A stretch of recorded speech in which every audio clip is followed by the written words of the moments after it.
लेकिन बचपन में सीता ने उस धनुष को उठा लिया था बचपन में। तब सीता की उम्र थी 5 साल 5 महीना 7 दिन की। ये धनुष काय का बना हुआ था? ये धनुष जो था ये दधीच महात्मा की रीढ़ की हड्डी का बना हुआ था, पिना की हड्डी का। और जब सीता ने उस धनुष को उठा लिया तो जनक ने मन में एक बात सोची, आज हमारी बेटी ने वो काम किया जो दुनिया भर का कोई भी ऐसा नहीं कर सकता। दरबार में जाकर के सबसे कहा, देखो भैया, आज हमारी बेटी ने वो काम किया है जो आज तक किसी ने नहीं किया। तो अब हम ये फैसला भी करेंगे कि अब हम अपनी बेटी की शादी उसी से करेंगे जो इस धनुष को तोड़ देंगे, क्योंकि लड़की से लड़का योग्य होना बहुत जरूरी होता है। अगर लड़की पढ़ी लिखी है तो लड़का भी पढ़ा होना चाहिए। अगर लड़की ज्यादा पढ़ी लिखी है लड़का कम पढ़ा लिखा है तो बनेगी नहीं, बनेगी नहीं। और लड़का अगर ज्यादा पढ़ा लिखा है लड़की कम पढ़ी लिखी है तो लड़का समझदार है तो जिंदगी काट देगा। लेकिन लड़की अगर ज्यादा पढ़ी है लड़का नहीं पढ़ा है तो नहीं बनेगी, तो नहीं बनेगी। जमाना बदल गया है, अब जमाने में अंतर आ गया है। अब तो वो जमाना, अब तो ब्याह ही छोड़ जाते हैं, जमाने में अंतर आ गया। जैसे विवाह शादियों में हम लोग लड़का लड़की की कुंडली मिलवाते हैं, लड़का लड़की की। एक दिन हमारी बुद्धि में आया लड़का लड़की की कुंडली न मिलवाई जाए, लड़की की सास की कुंडली बहुत जरूरी है, क्योंकि सास और बहू में कम बनती है। तो जनक ने दरबार में जाकर के सबसे कहा, चारों तरफ ये खबर भेज दो, जो भी भोले बाबा के धनुष को तोड़ेगा वही हमारी बेटी सीता के सारे रिश्ता जोड़ेगा। और जनक बोले ही दरबार,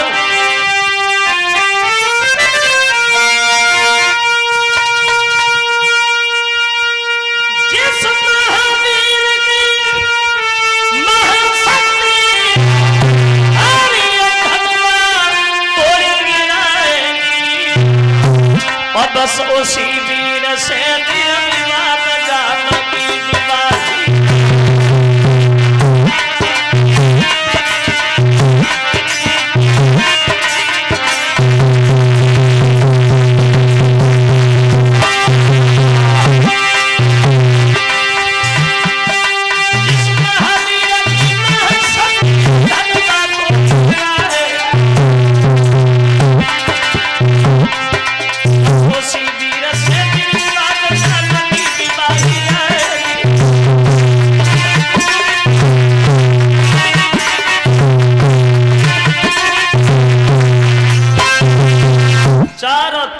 खबर भेज दी, जो भी धनुष को तोड़ेगा वो ही सीता से रिश्ता जोड़ेगा। अब धनुष तोड़ने के लिए, उन सीता जी से रिश्ता जोड़ने के लिए बहादुर लोग भाग खड़े हुए जनकपुर के लिए। भाग लंबी भीड़ लगी जनकपुर में। और उधर खबर मिली है विश्वामित्र को कि सीता का स्वयंवर है। तो बोले राम अब यहाँ क्या करोगे, चलो स्वयंवर ही देखे आते। बोले चलो कि चलो, चल दिए। कब चले?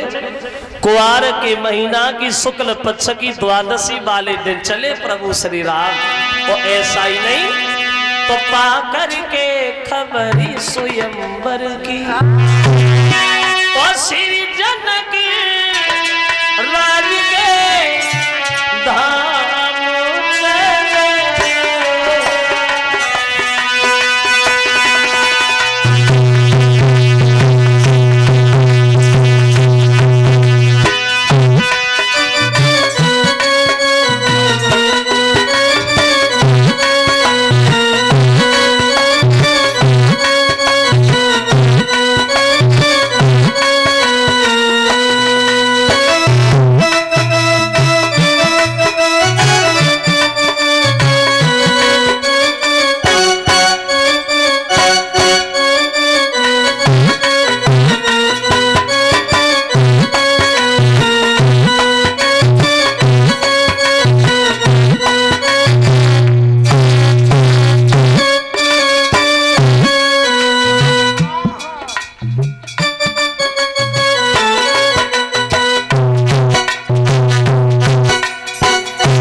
पक्ष की द्वादशी वाले दिन जनक के घर के लिए ऐसा ही नहीं।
चले राम लक्ष्मण विश्वामित्र जी के साथ।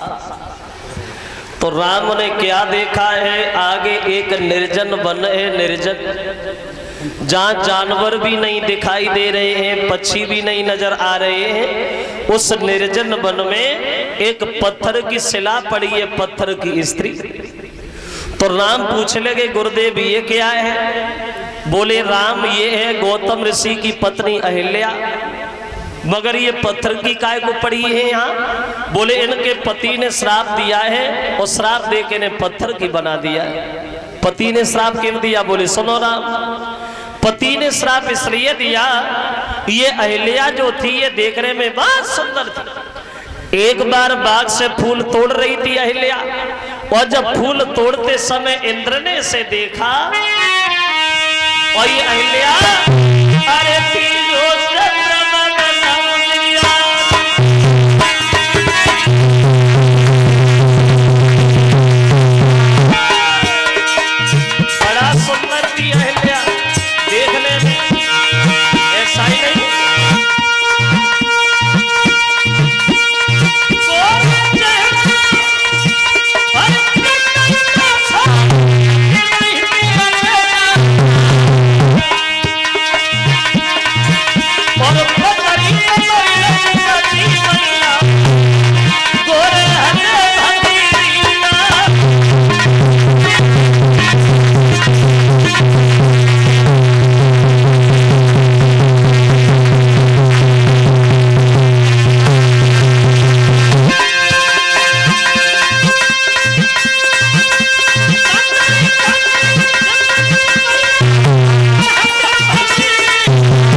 को देखा तो बुद्धि खराब हो गई, अहिल्या की सुंदरता देखी और मन में सोचने लगा ये तो हमारी पत्नी होनी चाहिए थी, का महात्मा के चक्कर में फंसी बैठी।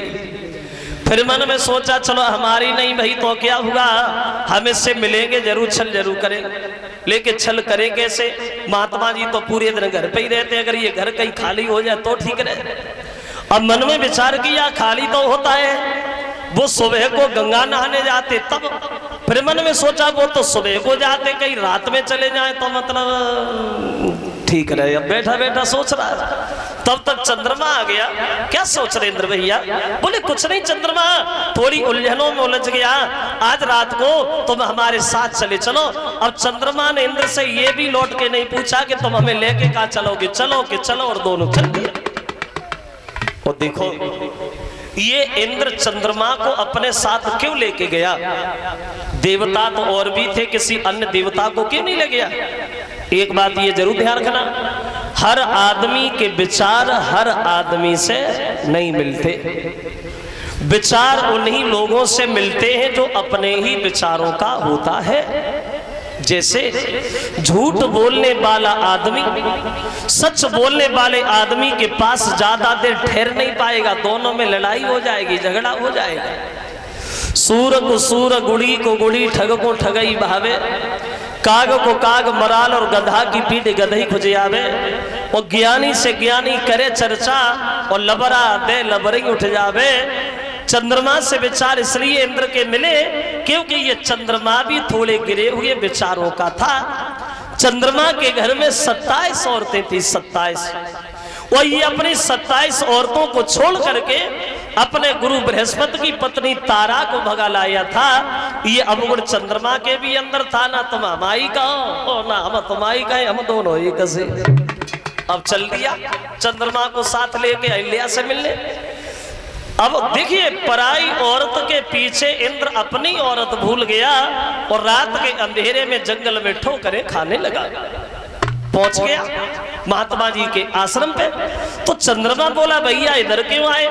ये तो महात्मा जी का घर है। बोले ये तो आना था। क्यों? बोले चंद्रमा आज रात को थोड़ी देर के लिए हमें और तुमसे काम है, और तुम हमारा एक छोटा सा काम करोगे।